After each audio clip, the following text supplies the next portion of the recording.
Mga kabaka, ang cattle fattening ay hindi basta pagpapabigat. Ang tanong, anong klaseng bigat ang dinadagdag mo? Great art farm where dreams take flight. Magandang araw mga kabaka, ito po muli si Kabakang Arnel Corpus at welcome sa episode 29 ng ating Baka Alaman. At ngayon po ay papasok na tayo sa introduction ng ating Chapter 2 sa Philippine Cattle Feeding Handbook. Ang Chapter 2 po ay pinamagatang Profitable Cattle, Choosing and Fattening the Right Ones. Dito natin sisimulang linawin kung ano talaga ang ibig sabihin ng maayos na fattening. Ang cattle fattening ay hindi lang tungkol sa pagdagdag ng kilo. Ito ay tungkol sa pagdagdag ng tamang uri ng timbang, balancing muscle at fat. Iyan ang hinahanap ng merkado at iyan ang binabayaran ng namimili. Ang lambot, katas at lasa ng karne ay hindi aksidenteng lumalabas. Ito ay resulta ng tamang balanse na hindi basta nangyayari kahit gaano pa karami ang ipakain. Kapag mali ang direksyon ng fattening, tumataas ang gastos pero hindi sumasabay ang halaga ng karne. Sa handbook, malinaw ang punto. Ang balanse ay hindi tiyamba.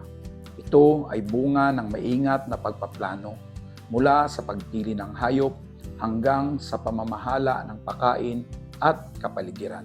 At lahat ng ito ay nagsisimula bago pa man pumasok ang baka sa feedlot. Ang hayop na may kakayanang tumugon sa tamang pakain at tamang pamamahala ang siyang may potensyal na magbigay ng kalidad at kita. Kung wala ang kakayanang iyon, kahit gaano pa kahusay ang sistema, mahihirapan pa rin ang resulta. Ito ang dahilan kung bakit ang fattening ay hindi pabilisan. Ito ay proseso ng tamang pagpili, tamang direksyon, at tamang layunin. Kapag malinaw ang layunin, nagiging kontrolado ang bawat desisyon.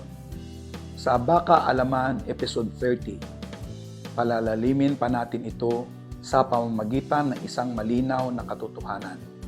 Bakit may mga bakang pareho ang pakain pero magkaiba ang resulta?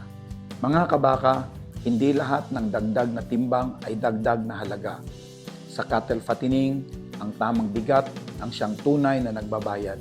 Sa muli, ito po si Kabakang Arnel Corpus at ito ang Baka Alaman. Kaalamang mula sa karanasan, mula sa aking karanasan, para sa inyong kabuhayan. Pagpalain po tayo ng Panginoon. Agricultural resilience, cultivating hope.